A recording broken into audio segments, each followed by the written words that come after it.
Bismillahirrahmanirrahim. Assalamualaikum warahmatullahi wabarakatuh. Sahabat yang beriman, bulan Ramadan merupakan bulan istimewa. Bulan Ramadan memiliki keutamaan dan keistimewaan yang besar di antara bulan-bulan lain, utamanya pada 10 malam terakhir Ramadan. Ketika memasuki 10 akhir Ramadan, Nabi fokus beribadah, mengisi malamnya dengan ibadah, dan membangunkan keluarganya untuk ikut ibadah. Hadis riwayat Al-Bukhari. Lantas, apa saja amalan utama yang dianjurkan untuk dilakukan pada waktu tersebut?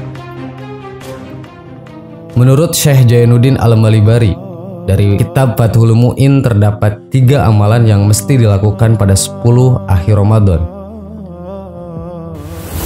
Pertama, memperbanyak sedekah, mencukupi kebutuhan keluarga, dan berbuat baik kepada kerabat dan tetangga. Seseorang bisa menyediakan buka puasa semampunya bagi orang yang puasa, meskipun sekadar memberi segelas air. Kedua, memperbanyak membaca Al-Quran. Membaca Al-Quran disunahkan kapanpun dan dimanapun selain tempat dilarang membaca Al-Quran seperti di toilet. Dalam penjelasan Imam An-Nawawi, membaca Al-Quran di akhir malam lebih utama daripada awal malam. Pendapat ini juga dikemukakan Abu Bakar Syatta, yang mengatakan bahwa membaca Al-Quran di malam hari lebih fokus daripada siang hari karena lebih fokus. Sementara itu, membaca Al-Quran yang paling baik di siang hari adalah setelah sholat subuh. Ketiga, memperbanyak i'tikaf. Hal ini sesuai dengan kebiasaan Rasulullah yang meningkatkan ibadah dengan cara beriktikaf di masjid pada 10 akhir Ramadan. Amalan Rasulullah di 10 malam terakhir Ramadan, dalam tulisan Amalan Rasulullah pada 10 malam terakhir Ramadan dijelaskan bahwa Rasulullah melakukan ibadah yang dilakukan khusus pada malam-malam tersebut. Pertama, menghidupkan malam-malam Ramadan. Hal ini sebagaimana dijelaskan dalam Sahih Muslim. Aisyah meriwayatkan, "Aku selalu menyaksikan beliau beribadah selama Ramadan hingga menjelang subuh."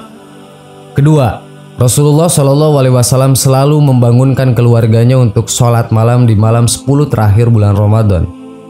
Hadis Abi Dzar menggambarkan hal ini dengan jelas. Bahwasannya Rasulullah SAW beserta keluarganya bangun untuk beribadah pada malam 23, 25, 27, khususnya pada malam 29. Ketiga, Rasulullah mengencangkan ikat pinggang dalam arti menghindari tempat tidur pada 10 malam terakhir Ramadan. Hal ini bersandar pada hadis Rasulullah SAW ketika memasuki 10 terakhir malam Ramadan, beliau mengencangkan ikat pinggangnya, menghidupkan atau beribadah malam itu dan membangunkan keluarganya. Keempat, Rasulullah SAW pernah menyambung puasa tanpa berbuka hingga maghrib yang akan datang atau disebut puasa wisol pada 1 malam dari 10 malam terakhir Ramadan. Namun puasa wisol tidak dianjurkan untuk ditiru oleh pengikutnya. Kelima, Rasul SAW mandi dan membersihkan diri dan memakai wangi-wangian menjelang Isya selama 10 hari terakhir Ramadan dengan harapan memperoleh Lailatul Qadar. Keenam, Rasulullah SAW selalu beriktikaf di 10 malam terakhir. Doa akhir Ramadan yang dipanjatkan Rasulullah SAW. Bismillahirrahmanirrahim. Allahumma la taj'al'u akhiral akhdi min syiyamina iyyahu fa in ja'altahu faj'alni marhuman wa la taj'alni mahruman. Artinya, ya Allah, janganlah engkau jadikan bulan Ramadan ini bulan Ramadan terakhir dalam hidupku. Jika engkau menjadikannya sebagai Ramadan terakhir bagiku, maka jadikanlah aku sebagai orang yang engkau sayangi dan jangan jadikan aku orang yang engkau murkai. Selain doa tadi, seorang muslim juga perlu mengamalkan doa berikut di akhir Ramadan agar amal ibadah puasanya diterima Allah Subhanahu wa taala. Bismillahirrahmanirrahim.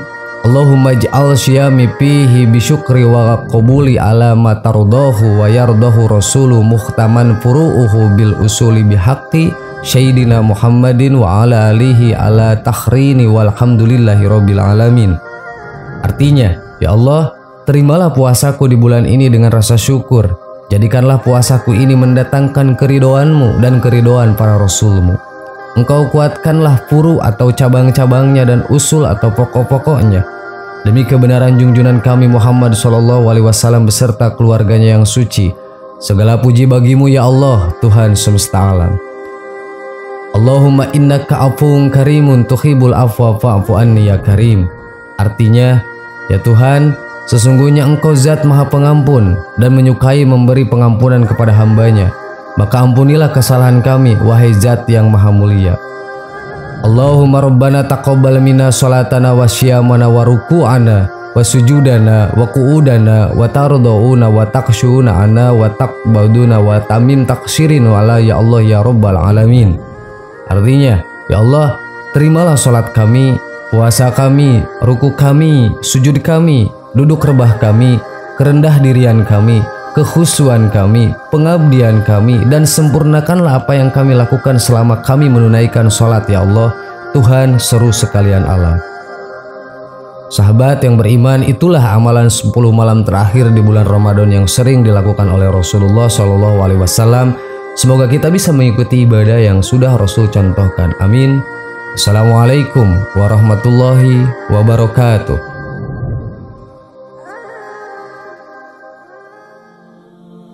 Bismillahirrahmanirrahim. Assalamualaikum warahmatullahi wabarakatuh. Sahabat yang beriman, setelah semua umat manusia dibinasakan karena kejadian di hari kiamat nanti, maka setelah itu pula manusia akan dibangkitkan oleh Allah Subhanahu wa Ta'ala untuk dikumpulkan di padang mahsyar. Hal ini dijelaskan Allah Subhanahu wa Ta'ala di dalam Al-Quran. Ingatlah hari di mana Allah mengumpulkan kamu pada hari pengumpulan. Itulah hari ditampakkan kesalahan-kesalahan. Quran Surat At-Taghabun ayat 9. Kelak pada hari kiamat terdapat orang-orang yang akan dipermalukan saat berada di hadapan Allah Subhanahu wa Ta'ala. Lantas, siapa sajakah orang yang akan dipermalukan oleh Allah kelak di hari kiamat? Berikut adalah penjelasannya. Orang yang sengsara adalah mereka yang dihinakan atau dipermalukan oleh Allah Subhanahu wa Ta'ala, sehingga penduduk bumi dan langit pun akan membicarakan orang tersebut dengan kejelekan. Hal ini sebagaimana yang difirmankan Allah Subhanahu wa Ta'ala dalam Al-Quran. Dan barang siapa yang dihinakan Allah, maka tidak seorang pun yang memuliakannya. Sesungguhnya Allah berbuat apa yang Dia kehendaki. Quran Surat Al-Hajj ayat 18. Berikut orang-orang yang akan dipermalukan oleh Allah Subhanahu wa Ta'ala pada hari kiamat. 1. Pelaku maksiat. Mereka yang akan dipermalukan ketika hari kiamat adalah mereka yang gemar bermaksiat selama hidupnya. Padahal Allah Subhanahu wa Ta'ala telah memperingatkan manusia dalam Al-Quran. Maka apakah mereka tidak mengadakan perjalanan di bumi? Lalu mereka memperhatikan bagaimana kesudahan orang-orang yang sebelum mereka. Mereka itu lebih banyak dan mereka lebih hebat kekuatannya serta lebih banyak peninggalan-peninggalan peradabannya di bumi. Maka apa yang mereka usahakan itu tidak dapat menolong mereka. Quran Surat Al-Ghafir ayat 82. Al-Mu'tamar bin Sulaiman berkata, sesungguhnya seseorang yang melakukan dosa secara rahasia, maka pada pagi harinya akan ditimpakan kehinaan. 2. Orang yang menentang ajaran Islam.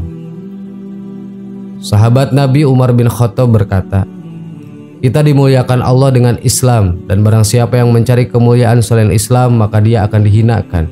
Ibnu Abdil Bir dalam kitab Al-Mujalajah wa Jamahaitur. Hal ini sebagaimana Allah Subhanahu wa Ta'ala jelaskan dalam Al-Quran. Barang siapa yang Allah menghendaki akan memberikan kepadanya petunjuk, niscaya dia melapangkan dadanya untuk memeluk agama Islam. Dan barang siapa yang dikehendaki Allah kesesatannya, niscaya Allah menjadikan dadanya sesak lagi sempit, seolah-olah ia sedang mendaki langit. Begitulah Allah menimpakan siksa kepada orang-orang yang tidak beriman. Quran Surat Al-An'am ayat 125. 3. Orang yang menolak kebenaran karena kesombongan. Selanjutnya, orang yang akan dipermalukan oleh Allah pada hari kiamat adalah orang yang menolak kebenaran yang disampaikan oleh utusan-utusan Allah di dunia, yaitu para nabi dan rasulnya. Allah Subhanahu wa Ta'ala berfirman, telah mendustakan rasul-rasul sebelum mereka itu kaum Nuh, ada Fir'aun yang mempunyai tentara yang banyak dan Samud, kaum Lut dan penduduk Allah, Mereka itu golongan-golongan yang bersekutu atau menentang Rasul-Rasul. Semua mereka itu tidak lain hanyalah mendustakan Rasul-Rasul. Maka pastilah bagi mereka azabku. Quran Surat Shad ayat 12-14. Sahabat yang beriman, itulah 3 golongan orang-orang yang dipermalukan oleh Allah kelak di hari kiamat. Semoga bermanfaat.